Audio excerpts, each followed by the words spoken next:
Morning class पर अपने पास जो आरसीसी चल रही थी उसमें हमने अभी तक क्या पढ़ लिया था। अपन लिमिट स्टेट मेथड में पढ़ रहे थे सारी कहानी। और लिमिट स्टेट मेथड में हमने लास्ट लेक्चर में पढ़ लिया था कि अजम्पशन बेसिक अजम्पशंस जो हैं उनके बारे में देख लिया था। और उससे हमारे पास स्ट्रेस स्ट्रेन कर्व भी हमारे को समझ में आ गया था कि वो स्ट्रेस कर्व जो है वो लीनियर नहीं होता, स्ट्रेन कर्व जो लीनियर होता है। तो आज का टॉपिक में हम बेसिकली न्यूट्रल एक्सेस के बारे में, मोमेंट ऑफ रेजिस्टेंस के बारे में, लीवर आर्म्स के बारे में बात करेंगे। तो यहाँ पर अपन लिख लेते हैं कि हमारे पास क्या है, analysis analysis of stress and strain diagram.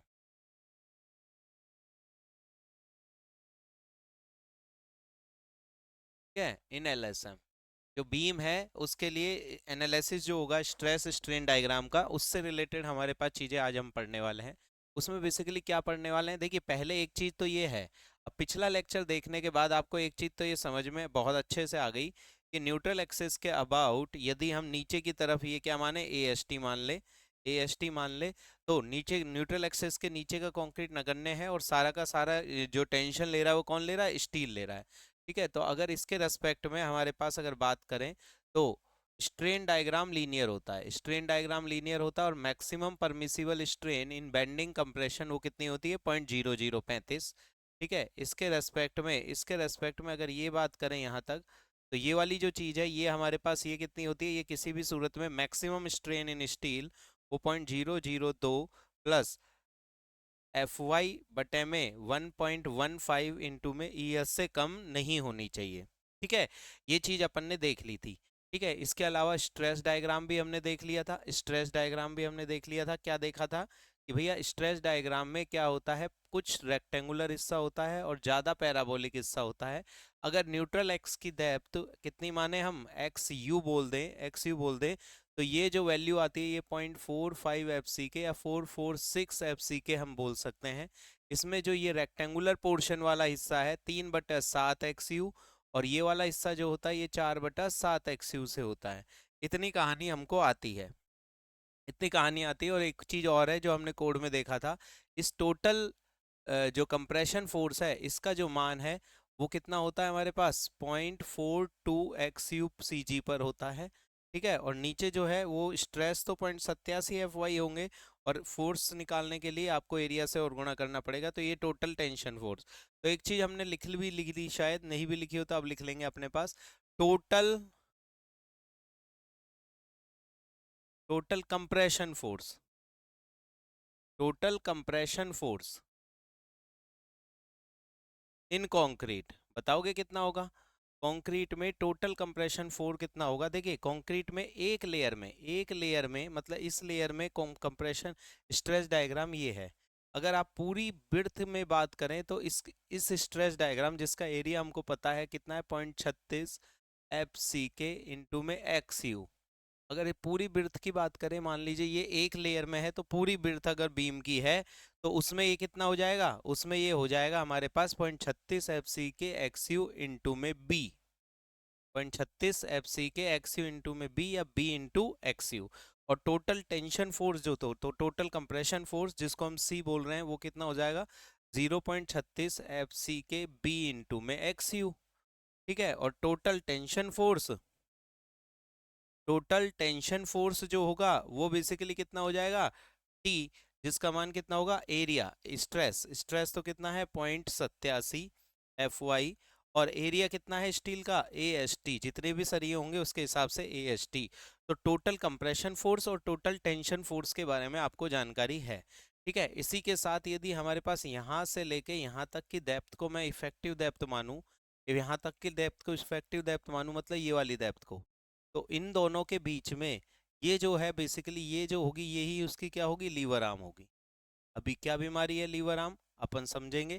ठीक है, परंतु आपको ये चीज और पता होनी चाहिए कि लीवर आर्म होती है। ठीक है, तो अभी लीवर आर्म के बारे में बात करेंगे। तो analysis of stress strain diagram जो सारे अजम्पशंस पर बेस है, उसमें ये डायग्राम हमारे बिल्कुल क्रिस्टल क्लियर होना चाहिए। अगर यहाँ से लेके यहाँ तक की जो गहराई है वो डी है, तो ये वाली जो गहराई होगी वो कितनी होगी, डी माइनस में 0.42 एक्स यू, कितनी होगी, डी माइनस में 0.42 एक्स यू होगी। इसी को लीवर आर्म बोलेंगे। ठीक है, आगे चल के अपन इसकी और कहानी देखेंगे। तो आज जब हम analysis of stress strain diagram पढ़ रहे हैं तो इसमें हमारे को बेसिकली पढ़ना क्या है, वही चीज देखनी है। हमारे पास एक तो न्यूट्रल एक्स की डेप्थ, एक मोमेंट ऑफ रेजिस्टेंस, इन सब चीजों के बारे में हमको यहाँ देखना होगा। ठीक है, तो एक एक करके हम चीजों को देखना शुरू करते हैं। टोटल कंप्रेशन फोर्स आपको पता लग गया, टोटल टेंशन फोर्स आपको पता लग गया। ठीक है, तो यहाँ तक का वीडियो आप पॉज कर लीजिए। अगर आपने पहले बना रखा है तो बनाने की बहुत ज़्यादा ज़रूरत नहीं है, नहीं तो एक बार दोबारा बना लीजिए। ठीक है, मैं मान के चलता हूँ कि आपको यहाँ तक का आता है और आपने नोट्सों में इस चीज़ को बना दिया है। तो अब एनालिसिस के नाम पर हमको करना क्या है ये देखना है। एनालिसिस के नाम पर हमको करना क्या है ये देखना है। एक एक करके चीज़ों को समझते जाते हैं। एनालिसिस के नाम पर हम चार चीज़ों को समझने की कोशिश करेंगे। स्ट्रेस डायग्राम तो हमको समझ में आ गया। ठीक है, इसके चीज़ों के आधार पर हमको चार चीज़ें समझ में आनी चाहिए। एक तो x you limiting depth of neutral axis, एक हमारे पास मूवमेंट ऑफ रेजिस्टेंस, एक हमारे पास लीवर आर्म जो कि थोड़ी बहुत समझ में आ भी रही है, और एक हमारे पास एक और चीज़ है जिसको हम बोलते हैं एक्चुअल डेप्थ ऑफ न्यूट्रल। ठीक है, और इनके आधार पर हमारे पास आगे हम देखेंगे टाइप ऑफ सेक्शन। तो आगे का जो चैप्टर है या आगे का जो टॉपिक है वो इसी रिलेटेड बढ़ता रहेगा कि आपको आगे क्या पढ़ना है। ठीक है, तो हम एक एक करके देखते हैं। सबसे पहले हम एनालिसिस पार्ट में स्ट्रेस स्ट्रेन डायग्राम के, वो सॉरी कंक्रीट में एलएसएम में सबसे पहले देख रहे हैं एक्सयू। एक्सयू को हम बोल रहे हैं limiting depth of neutral axis. ठीक है, तो पहला टॉपिक एनालिसिस में concept of limiting depth of neutral axis. Depth of neutral axis, neutral axis की डेप्थ सीखना, जिसको हम एक्स यू लिमिटिंग से व्यक्त करते हैं। और बार बार इतना बड़ा ना लिख के हम सिंपल इसको क्या लिख देंगे, एक्स यू।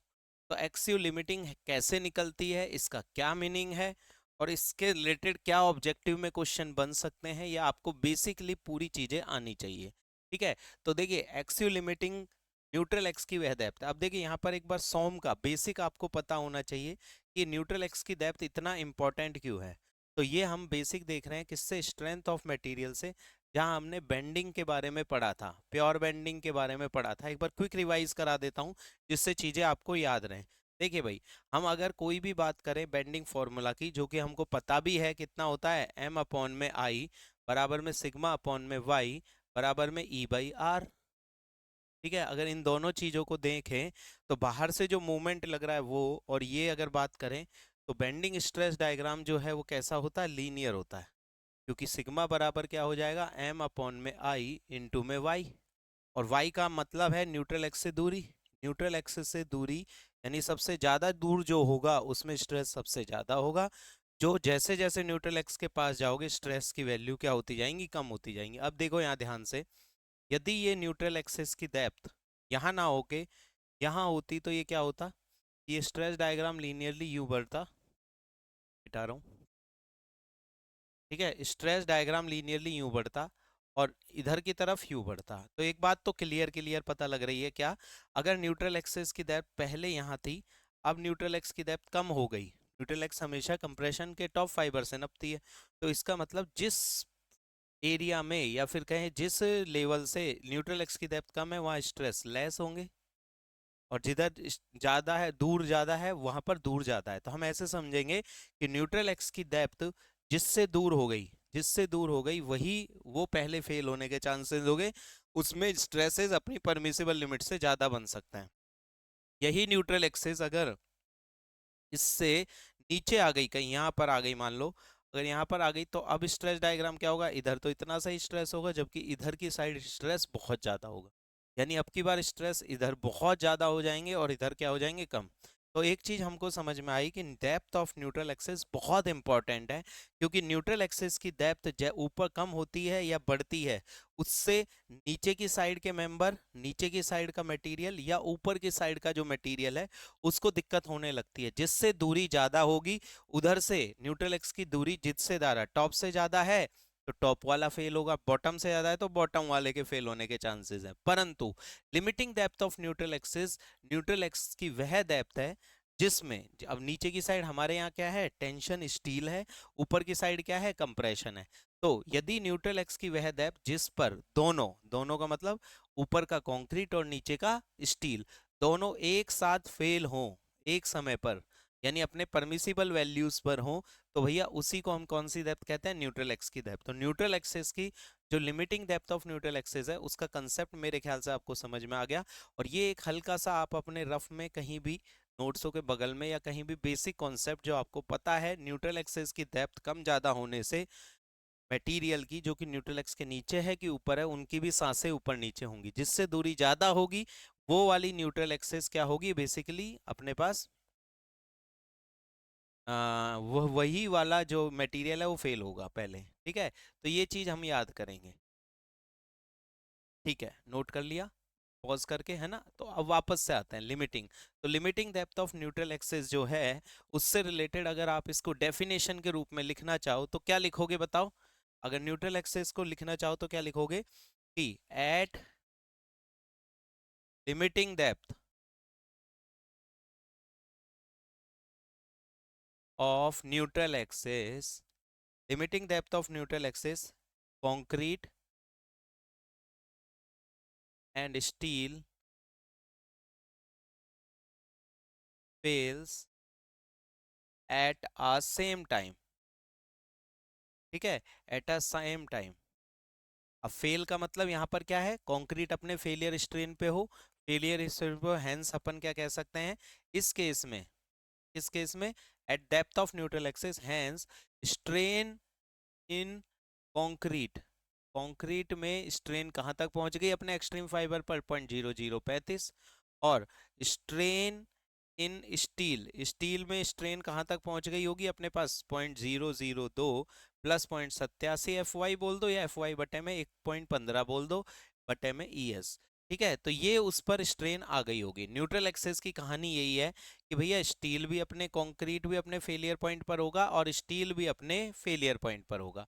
ठीक है, इतनी चीज आपको आनी चाहिए, न्यूट्रल एक्सेस से संबंधित इतनी चीज तो आपको आनी चाहिए। आगे चले गाड़ी। ठीक है, वीडियो को पॉज कर लीजिए और यहाँ तक की कहानी आप उतार लीजिएगा। ठीक है, तो कॉन्सेप्ट समझ में आ गया कि न्यूट्रल एक्सेस की डेप्थ कम ज़्यादा होने से मटेरियल जो ऊपर और नीचे है न्यूट्रल, उनकी भी सांसें ऊपर नीचे होती है।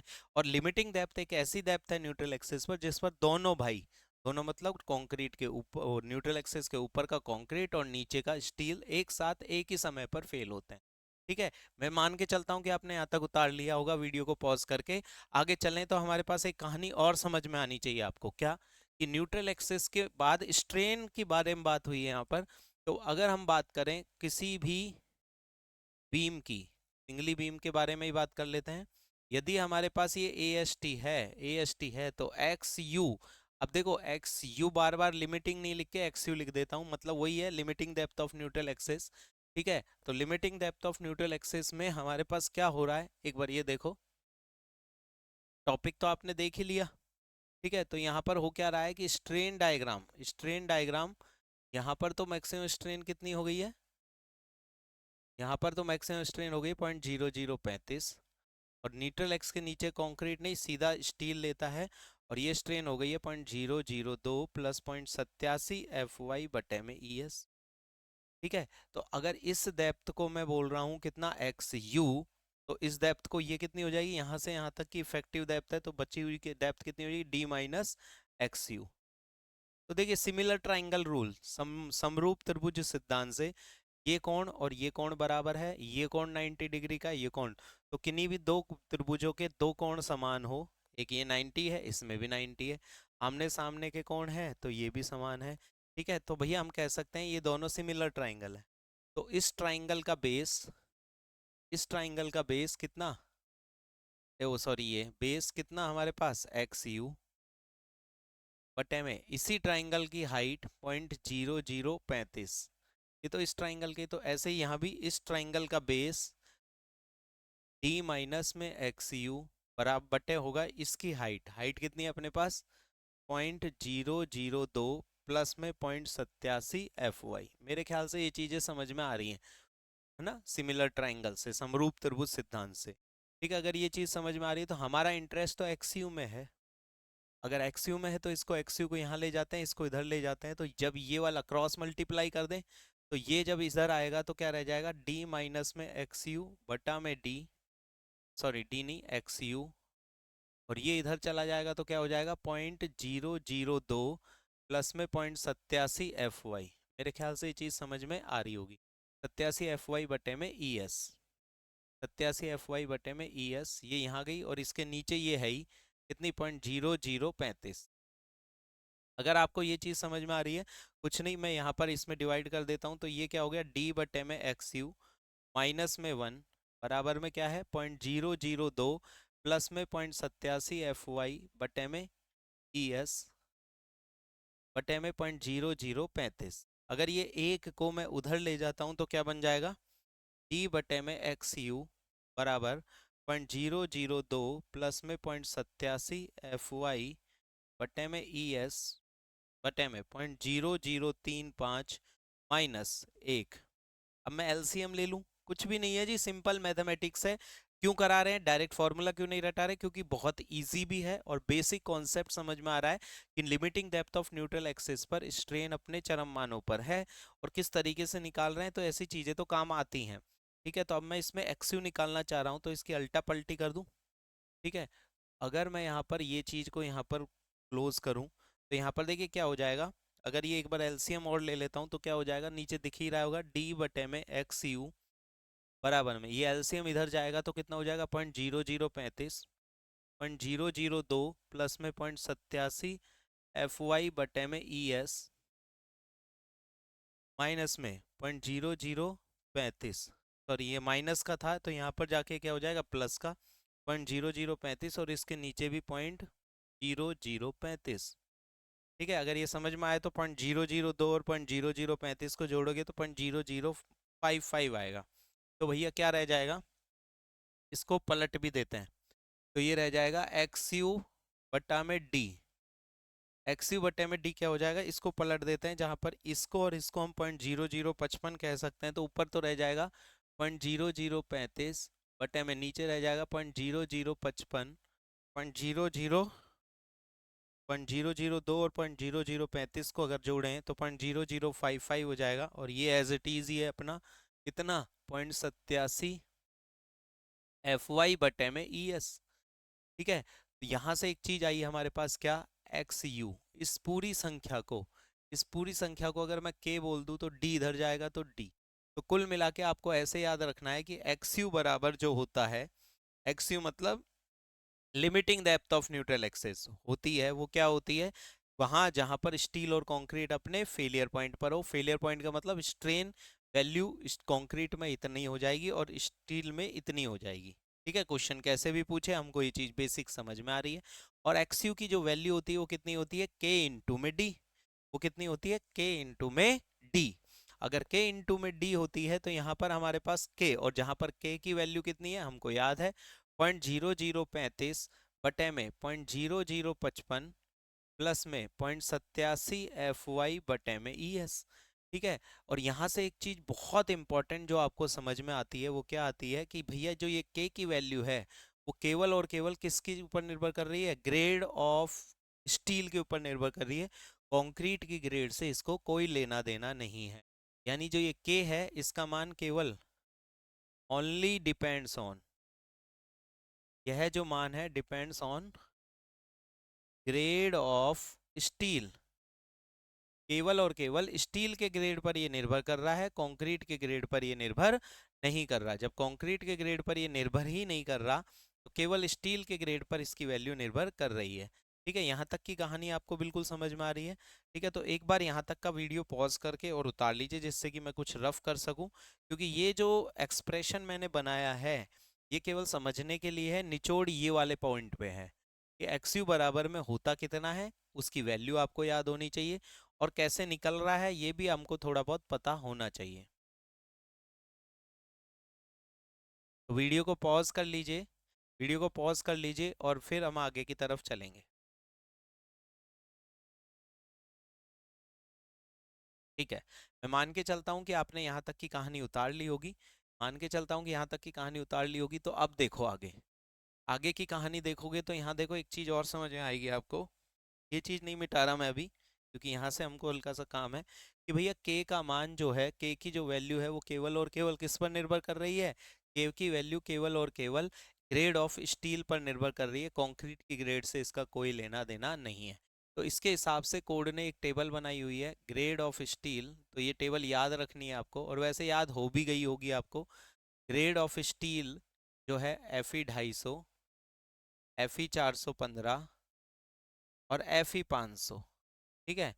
Fe 500, तो उसके लिए जो के की वैल्यू आप जब यहाँ पर 250 रखोगे, और ई का मान आपको पता ही है, ई का मान कोड कहता है कितना, 2 × 10⁵ तो ई स्टील जो है वो ये होता है मेगा पास्कल या न्यूटन पर mm²। तो यहाँ से एक चीज़ ये समझ में आती है कि के की वैल्यू जब आप कैलकुलेट करोगे तो ये आएगी 0.53, ये आएगी 0.48 और ये आएगी 0.46, ठीक है।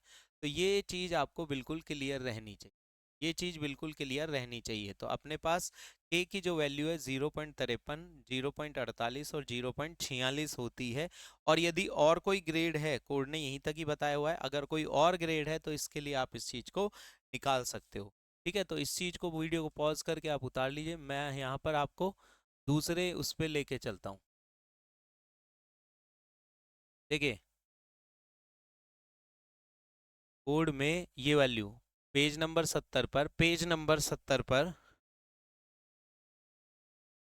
70 पर एक टेबल बनी हुई है ये रही, ठीक है। The limiting value depth of neutral axis जो है डिफरेंट ग्रेड ऑफ स्टील, किस बेस के अजम्पशन पर, 38.1, वो वही है मैक्सिमम ग्रेड पर पहुंच जाए, तो वहाँ कितना है, 250 के लिए 0.53, 415 के लिए 0.48 और 500 के लिए 0.46, ठीक है। Neutral axis rectangular T section सभी पे बेस पर है ये, ठीक है। तो ये हमारे पास एक चीज़, आपको ये चीज़ समझ में आनी चाहिए। तो दोबारा से अपन बोर्ड पे आ जाते हैं, वापस से बोर्ड पे आ जाता है। तो मैंने कोड के पेज नंबर 70 पर से ये लिखा है, और ये कहाँ से आया, ये अपन ने बहुत अच्छे से डिफाइन कर लिया है, बहुत अच्छे से डिफाइन कर लिया है। तो ये आपको बहुत अच्छे से पता भी होनी चाहिए, ठीक है। तो ये है न्यूट्रल एक्सिस की बात। एक एग्जांपल के तौर पर इसको थोड़ा और सॉल्व करें कि भैया के की जो वैल्यू है, के की जो वैल्यू है वो कैसे निकल रही है हमारे पास, 0.0035, अब तो याद है, 0.0055, 0.0055, 0.87 ग्रेड ऑफ स्टील है। एस की जगह 2 × 10⁵ कर लेते हैं। अगर 2 × 10⁵ कर ले तो मतलब 2 लाख, तो ये ऊपर जाएगा तो क्या हो जाएगा, 0.35 को जब 2 × 10⁵ से आप गुणा करते हो तो ये कितनी आती है। अगर इसको आप करोगे तो देखो ये 70 तो वैसे ही हो जाएगा, 1 2 3 4 0 तो वैसे ही गई, ठीक है। तो बचेगा क्या है यहाँ पर अपने पास, ऊपर अगर ये जाएगा तो 4 0 तो इसकी इसमें ही चली गई, तो 35 × 2 × 1 10 बचेगा बस, ठीक है। और नीचे क्या होगा, अगर ये यहाँ गुणा होगा तो अपने पास 0.55 को आप गुणा करोगे किससे, तो देखिए अगर मैं इसको डायरेक्ट ही करूँ, 0.0055 गुणा 1 2 3 4 5, तो ये आएगा 1100, प्लस में 0.87 FY, और अगर ये करेंगे तो यहाँ पर ये 70 हो गया और ये 700, ठीक है। तो 700 बटे में 1100 बटे में 0.87 बोल दो, या FY बटे में 1.15 बोल दो, ठीक है। तो के की वैल्यू आप इस तरीके से भी निकाल सकते हो, ठीक है। तो ये कुछ चीज़ें हैं जो आपको आनी चाहिए ऑब्जेक्टिव में। किससे रिलेटेड हम पढ़ रहे हैं, analysis of stress strain diagram in LSM, उसका पहला पॉइंट हमने कवर किया, जिसे हम क्या कह रहे हैं, limiting depth of neutral axis. Limiting depth of neutral axis पर क्या होता है, इसकी वैल्यू कैसे निकाली, के की वैल्यू किस पर निर्भर करती है, किस पर निर्भर नहीं करती, ये मोटे मोटे शब्दों में लिख लेना, ठीक है। XU नॉट डिपेंड, नॉट में एन नॉट बड़ा लिखना, not depends on grade of concrete, grade of concrete, concrete के ग्रेड पर निर्भर नहीं करती, ठीक है। तो ये कहानी आपको पता होनी चाहिए, ठीक है। तो यहाँ पर ये चीज़ आप नोट आउट कर लेंगे। देन सेक्शन ऑफ बीम पर तो निर्भर करती है, डेप्थ पर निर्भर कर रही है, ब्रेड्थ पर नहीं कर रही, ठीक है। चलिए वीडियो को पॉज करके उतार लीजिए, और इसी लेक्चर को यहीं पर ही रोक लेते हैं। ये हमने पहला पार्ट कवर किया। अगले लेक्चर में हम देखेंगे मूवमेंट ऑफ रेजिस्टेंस, और दूसरा हमारे पास लीवर आर्म देखेंगे, ठीक है। उसके बाद हम एनालिसिस एंड डिज़ाइन और actual depth of neutral axis और लिमिटिंग परसेंटेज की बात करेंगे सरिये की। ठीक है, तो ये वीडियो पॉज कर लीजिए, यहीं पर रोकते हैं। उम्मीद कर रहा हूँ आपको ये चीज़ें समझ आ रही होंगी। धन्यवाद।